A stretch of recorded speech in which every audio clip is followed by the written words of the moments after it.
नमस्कार. राजमुद्रा न्यूज लाईव्हच्या करिअर मुद्रा या विशेष सत्रामध्ये आपणा सर्वांचं स्वागत. नीटची परीक्षा क्वालिफाय होऊन डॉक्टर होण्याचं स्वप्न दरवर्षी लाखो लोक बघतात आणि ही परीक्षा देतात. नांदेड हे मागच्या काही वर्षामध्ये नीट या परीक्षेसाठी एज्युकेशनल हब बनलेलं आहे.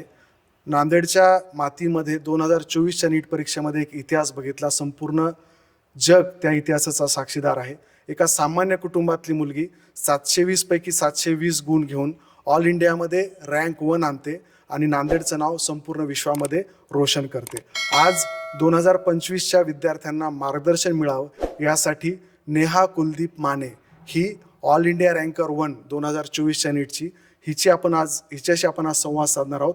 राजमुद्रा न्यूज लाईव्हच्या करिअर मुद्रा या विशेष सत्रामध्ये भार्गव करिअर अकॅडमी आणि अलेनची विद्यार्थिनी असलेली नेहा योगायोगाने सुट्ट्यांमध्ये नांदेडला आली होती आणि राजमुद्रा न्यूज लाईव्हच्या या करिअर मुद्रा या विशेष सत्रामध्ये आपण तिच्याशीच हा संवाद साधूया.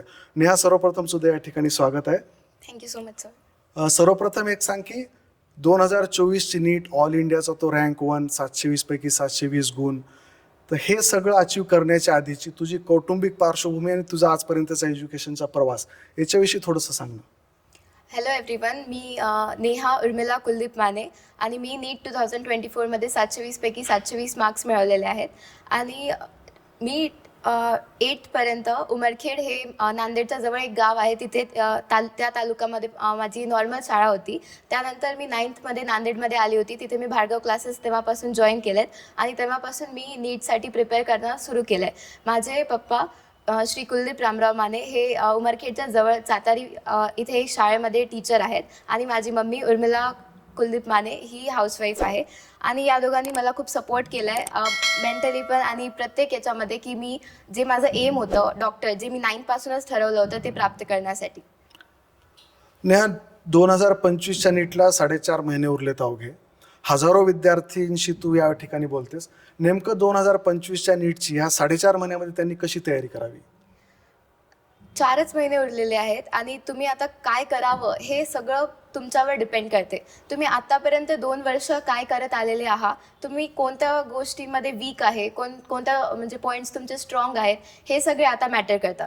आणि आता तुम्ही थोडा पण टाईम वेस्ट नाही करायला पाहिजे. उलट हा पण जो व्हिडिओ आहे तुम्ही सेपरेट वेळ काढून नाही पाहायला पाहिजे. तुम्ही जेवता बघायला पाहिजे किंवा जे पण तुमचा स्पेअर टाईम आहे 2x पाहायला पाहिजे. कारण सध्याचे पुढचे 4 महिने तुमच्यासाठी खूप इम्पॉर्टंट आहेत. कारण नीटमध्ये आता मी एम्स दिलेला आहे, त्याच्यामध्ये 716वाला माझ्यासोबत आहे, 715वाला एम्स दिलेला लागला नाही. तर एक मार्कवर खूप कॉम्पिटिशन आहे. तर सध्या तुम्ही तुमचा काही विचार न करता पुढचे 4 महिने टोटल अभ्यासामध्ये टाईम स्पेंड करा. जे पण तुम्ही क्लासेस जेवढे पण रेग्युलर अटेंड करता ते झाल्यावर तुम्ही पूर्ण टाईम, मी असं सांगते की झोप म्हणजे व्यवस्थित 6 तासाची झोप घेऊन अभ्यासाला द्यायला पाहिजे. त्याच्यामध्ये मध्ये ब्रेक्स तुम्ही तुमच्यानुसार घ्यायला पाहिजेत. पण आता पुढचे 4 महिने तुमचा प्राईम फोकस फक्त तुमचा अभ्यास असायला पाहिजे असं मला वाटतंय.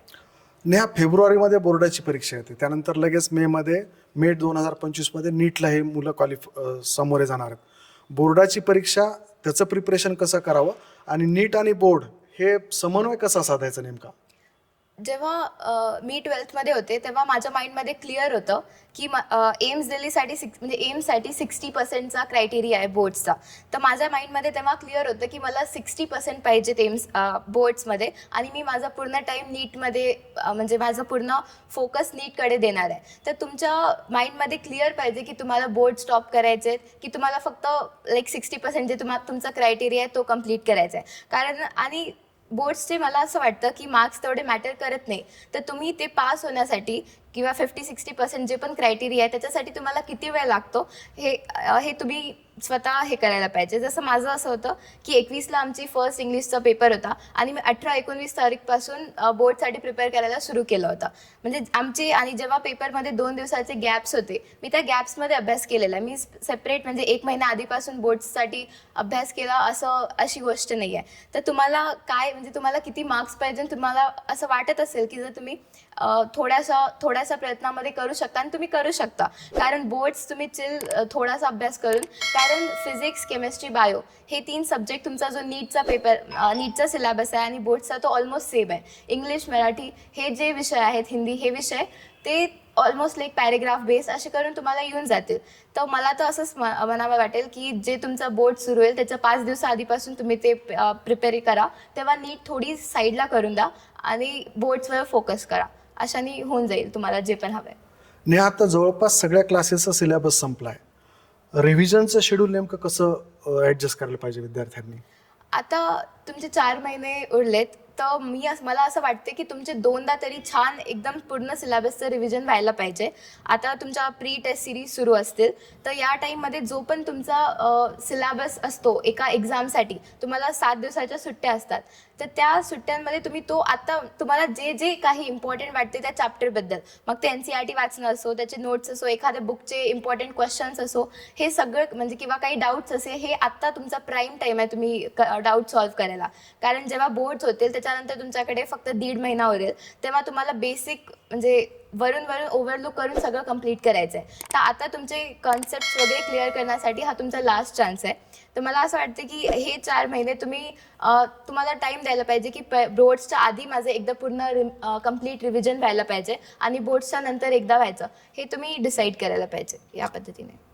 करिअरच्या बाबतीत असं झालं नेहा की कुटुंबाचं अपेक्षा असतात, पालकांच्या अपेक्षा असतात, त्यातून मग तुलना होते, तुला एवढेच पडले, त्याला बघ किती पडले. तर ह्या सगळ्या गोष्टीचं दडपण कळत नकळत त्या विद्यार्थ्यांवरती येतं. आणि पहिल्या परिचयामध्ये तू सांगितलं की तुझ्या फॅमिलीने तुला खूप सपोर्ट केला आहे.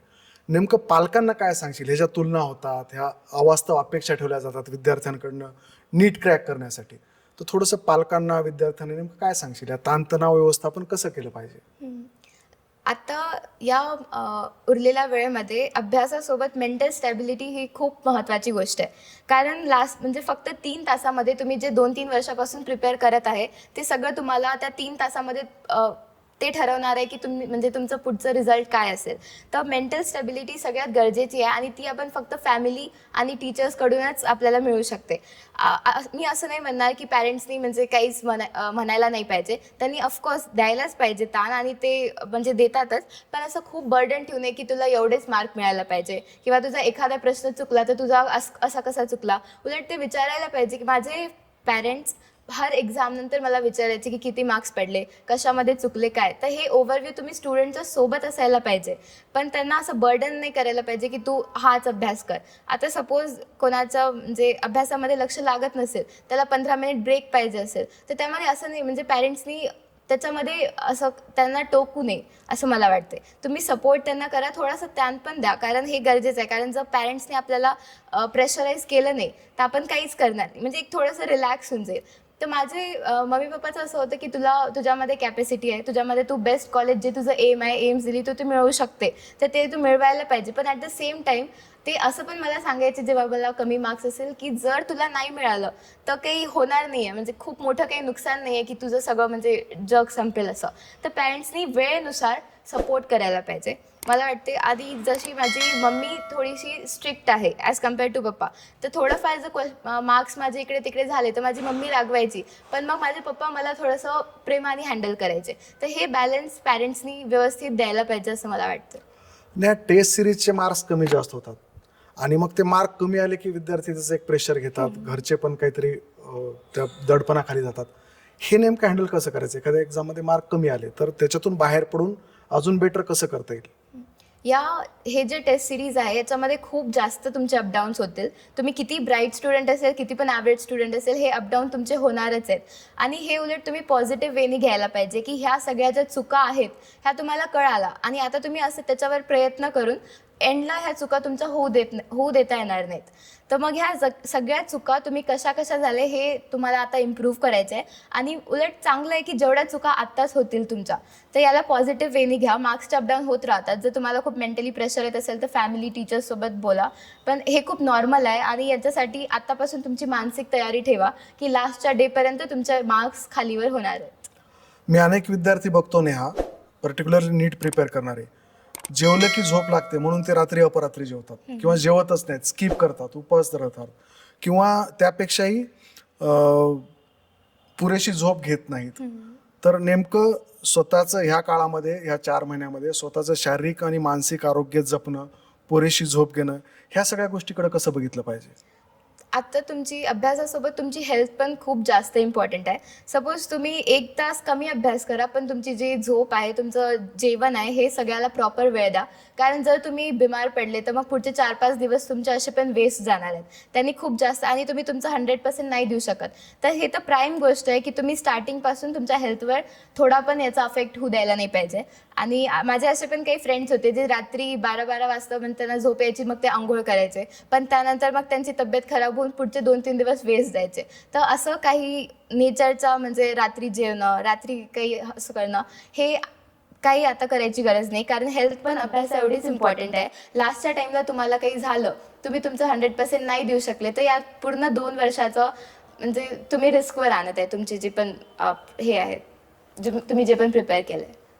आता डाऊट क्लासेस सुरू असतात, पण विद्यार्थी काय करतात बऱ्याचदा, की मी घरीच अभ्यास करतो, डाऊट क्लासला जाऊन तो माझा वेळ जातो असं त्याला वाटतं, आणि मी मित्रमैत्रिणींना फोन करून माझे डाऊट क्लिअर करू शकतो. हे कितपत योग्य आहे, किंवा डाऊट क्लास नेमकं किती इम्पॉर्टंट आहेत? डाऊट क्लास आता तर खूप इम्पॉर्टंट आहे. एखादा कन्सेप्ट तुम्ही आताच तुमचा डाऊट आहे समजून घेतला, तर ते तुम्हाला एंडपर्यंत व्यवस्थित लक्षात राहील. पण जर तुम्ही नाही समजला, तुम्ही त्याला पाठ करत राहिले किंवा फक्त बघून इग्नोर केलं, तर असं तर खूपदा होतं की लास्टला एक्झाममध्ये तुमचा तोच प्रश्न चुकते. माझ्या 2-3 मित्रांचं असं झालेलं आहे. म्हणून आता डाऊट जेवढे पॉसिबल आहे टीचर्सकडून क्लिअर करा. गुगलमध्ये म्हणजे गुगल सर्च किंवा फ्रेंड्सला विचारणं, याच्यामध्ये तुमचा टाईम पण वेस्ट होईल आणि थोडंसं म्हणजे तुम्हाला एक्झॅक्ट आन्सर्स पण येणार नाहीत. तर डाऊट क्लास तो खूप इम्पॉर्टंट आहे. परीक्षा जवळ आली, शेवटचा आठवडा, आणि त्यातल्या त्यात आदली रात्र, कयामत की रात जिसको बोल सकते हैं, की एकदम आता माझं आता सगळं केलं मी, मला परफॉर्म करायची वेळ आली. त्या आदल्या रात्री बरेचसे विद्यार्थी खूप अस्थिर असतात. मी स्वतःच खूप अस्थिर तर होते. ती अस्थिरता टाळण्यासाठी, तिथं स्थितप्रज्ञ राहून चांगलं परफॉर्म करण्यासाठी नेमका काय सल्ला देशील? हे तर मला खूप छान माहिती आहे. कारण म्हणजे मी पूर्ण 2 वर्ष कोणत्या एक्झामचा स्ट्रेस घेतला नाही आहे. पण लास्टचा जो आठवडा होता नीटचा आणि स्पेशली लास्टची रात्र, ही खूप माझी उथळ-पुथळ झाला होता. पण तेव्हा मला आठवते, मी रात्री 11 वाजता भार्गव सरला कॉल केला होता आणि असं होतं माझं, की मला सगळं वापस करायचं आहे. मी पूर्ण रात्रभर जागेल, कारण मला सगळं रिव्हिजन करायचं आहे. तर अशा टाईमला मी सरांसोबत कॉन्टॅक्ट केला, माझ्या मम्मी-पप्पासोबत बोलली आणि माइंडला माझा रिलॅक्स केला. तर जर तुम्हाला असं होत असेल, आणि असं होणं चांगलं आहे, की जर तुम्हाला वाटत असेल की माझं सगळं राहिलं, याचा अर्थ की तुम्ही 2 वर्ष अभ्यास केला आहे, तुम्हाला आठवत आहे की म्हणजे ही गोष्ट, तर तुम्ही तुमच्या पॅरेंट्ससोबत, फ्रेंड्ससोबत बोलू नका बिलकुल. तुमच्या पॅरेंट्ससोबत आणि टीचर्ससोबत यांच्यासोबत जर बोलून तुम्ही तुमचा लास्टचा आठवडा रिलॅक्स केला पाहिजे, आणि त्याने तुम्ही मेंटली काम राहाल. सोशल मीडियावर एक थोडंसं जास्त वेळ जातो मुलांचा, आणि बऱ्याचदा पालकांना वाटतं की तो यूट्यूबवर काहीतरी व्हिडिओ बघतोय, what ever it may be. तर हे सोशल मीडियावरचा बेनिफिट होतो खरंच, का त्याच्यापासून दूर राहायला पाहिजे कटाक्षाने? हे पर्सनली डिपेंड करते, पण मी 100% सांगेल की आता मोबाईल टोटली साईडला ठेवा. तुम्हाला जे पण यूट्यूबवर काहीच नाही आहे, तुमच्याकडे NCERTचे बुक्स आहेत, तुम्ही ते इनफ आहे तुमच्यासाठी. आणि जे पण काही डाऊट्स असतील तुम्ही ऑनलाईन करत असेल, मम्मी पप्पाच्या पॅरेंट्सच्या फोननी कॉल करून डायरेक्ट करा. आता टोटली मोबाईल साईडला ठेवा. कारण सोशल मीडिया, आणि आता असं असतं की तुम्ही थोडंसं मेंटली फेडअप असतो आपण, की थकलेलो असतो ऑलरेडी. तर आता जास्त तुम्ही प्रोन असेल की सोशल मीडियाच्या आहारी, आणि तुमचे 2 महिने असेच वेस्ट होतील, तुम्हाला नाही कळणार. म्हणून मी तर सांगते की आतापासून टोटली जेवढा साईडला ठेवता येईल, मोबाईलवर लॉक लावा किंवा मोबाईल बंदच करून टाका. कारण याचा जेवढा फायदा आहे त्यापेक्षा जास्त नुकसान होईल.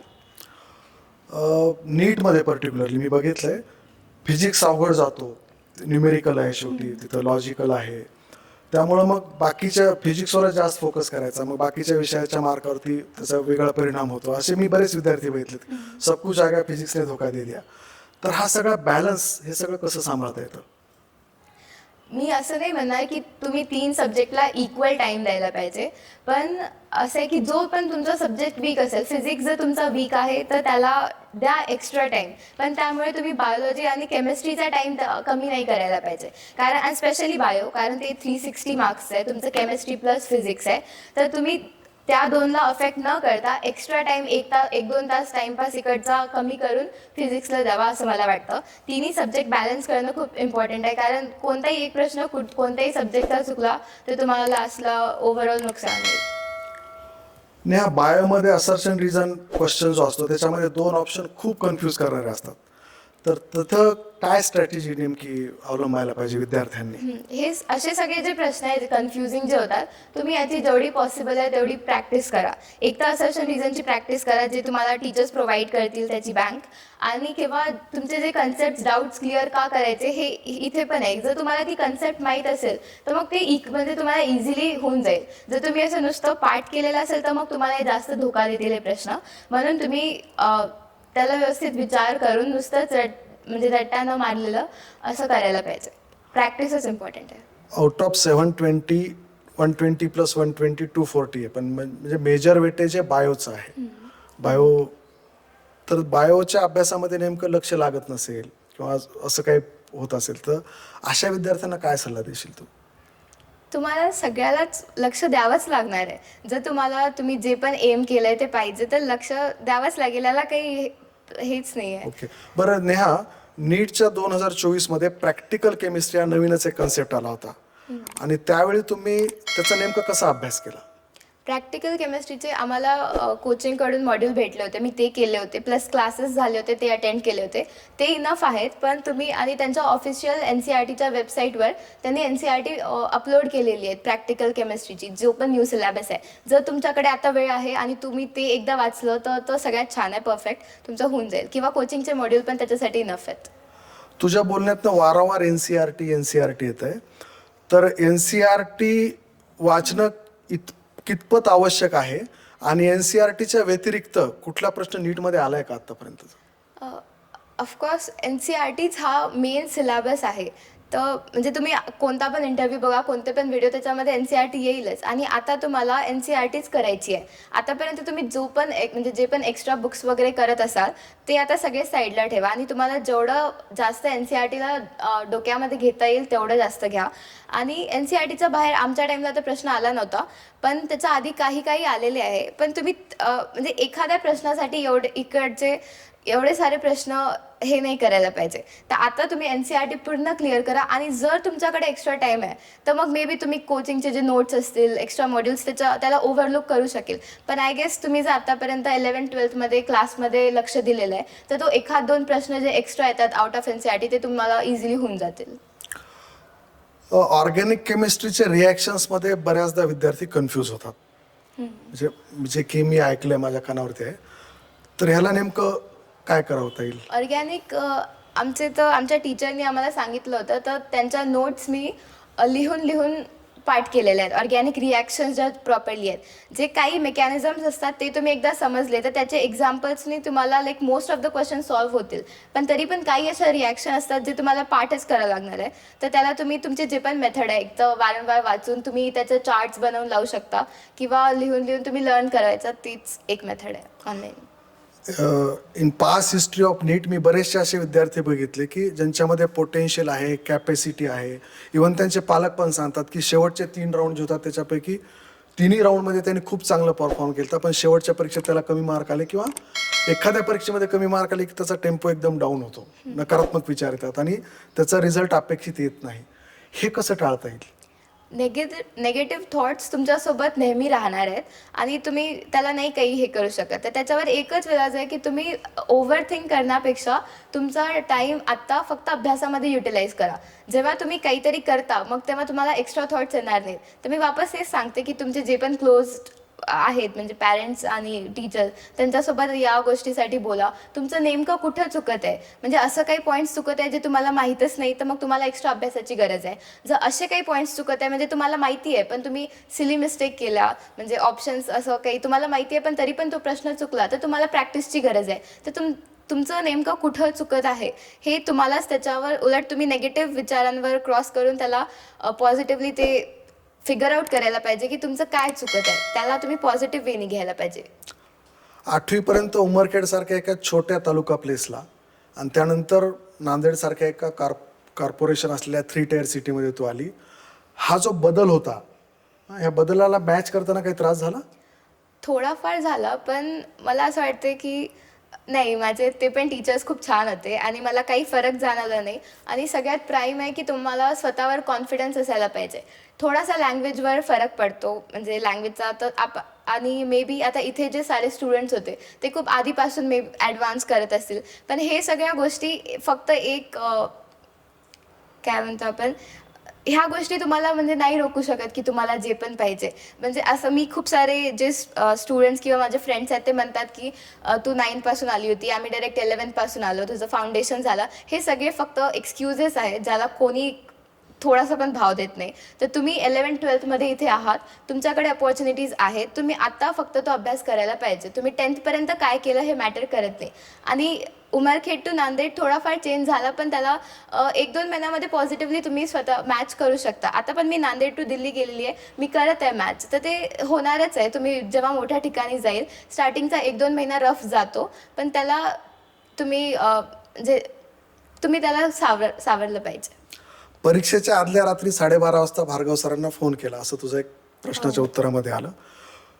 नीटच्या तुझ्या प्रवासामध्ये ऑल इंडिया रँक 1 गाठण्यामध्ये 720 मार्क घेण्यामध्ये भार्गव करिअर अकॅडमी असेल, ॲलेन असेल किंवा अजून काय काय घटक असतील, ह्या सगळ्यांचं कॉन्ट्रीब्युशन ह्याच्याविषयी काय सांगशील? नीटसाठी जे मेन साहित्य आहेत तेच मला त्यांनी दिलेले आहेत. म्हणजे कोचिंगचे जे मॉड्यूल आहेत, त्यांचं शिकवणं आहे, तर त्यांच्या बिना तर हे पॉसिबलच नव्हतं. तर त्याच्यामध्ये माझी कोचिंग, भार्गव सर असतील, एलेन असेल, माझे पॅरेंट्स आणि मी, आम्ही ह्या सगळ्यांच्या प्रयत्नाने जो पण तुमचा रिझल्ट आहे तुम्हाला मिळेल. तर आणि स्पेशली जे पण तुमचे प्रॉब्लेम्स असेल, तुम्ही ज्या पण टीचरसोबत कम्फर्टेबल आहे, जशी मी भार्गव सरसोबत होती. आता जेव्हा मग मार्क्सचे अपडाऊन असेल, एखादी कोणते डाऊट्स काही असतील, तर तुम्ही ते शेअर केले पाहिजे आणि ते तुम्हाला नेमकंच तुम्हाला जे राईट आहे ते तुम्हाला ते देतील. तर त्यांच्यामुळेच हे पॉसिबल आहे आणि त्यांच्यासाठी मी खूप थँक्यू आहे त्यांना. एक डिस्ट्रॅक्शन्स हा खूप मोठा पॉईंट आहे, जो म्हणजे नेव्हर एंडिंग आहे, तुमच्यासोबत प्रत्येक वेळेस राहील. मी जेव्हा 12वीमध्ये होते तेव्हा पण होता आणि आता मी फर्स्ट इयर स्टुडंट आहे तेव्हा पण आहे आणि पुढे पण असणार आहे. आणि डिस्ट्रॅक्शनमध्ये प्रायमरीली सध्या झोप आणि मोबाईल असतो आणि फ्रेंड्स असतात. तर मला म्हणायचं आहे की नीट झाल्यापासून 5-6 महिने झाले मी फक्त म्हणजे खूप छान झोपलेली आहे. मी मोबाईलवर खूप टाईमपास केला आहे. अजूनही मला असं वाटतं की मी 1 तास अजून मोबाईल पाहायला पाहिजे किंवा आज पूर्ण उशिरा आता माझ्या सुट्ट्या सुरू आहेत, मी 9-10ला उठत आहे, तरी उद्या सकाळी झोपताना वाटेलच आपल्याला की अजून मला थोडा वेळ झोप पाहिजे. तर हे डिस्ट्रॅक्शन्स तुम्हाला आहेत आणि तुम्हाला त्याला हँडल करायला पाहिजे, कारण हे तुम्हाला पुढे पण असणार आहेत. तर एक छोटीशी अजून मी 5 मिनटं रेस्ट घेऊ का, 5 मिनटं मोबाईल बघू का, तर ही म्हणजे प्रत्येक छोटी छोटी गोष्ट तुम्हाला एक तर तुमचा गोल कडे नेत आहे किंवा त्याच्यापासून दूर ढकलत आहे. तर तुम्हाला म्हणजे चॉईस खूप सिम्पल आहे की तुम्हाला तुमच्या गोलला चूज करायचं की डिस्ट्रॅक्शन. तर ही तुम्ही प्रायमरीली तुमच्या डोक्यामध्ये ठेवायला पाहिजे असं मला वाटतं. 2025ला महाराष्ट्रातील असंख्य विद्यार्थी नीटसाठी बसणार आहेत, त्यांना 1 लाईन काय आवाहन करू इच्छितेस?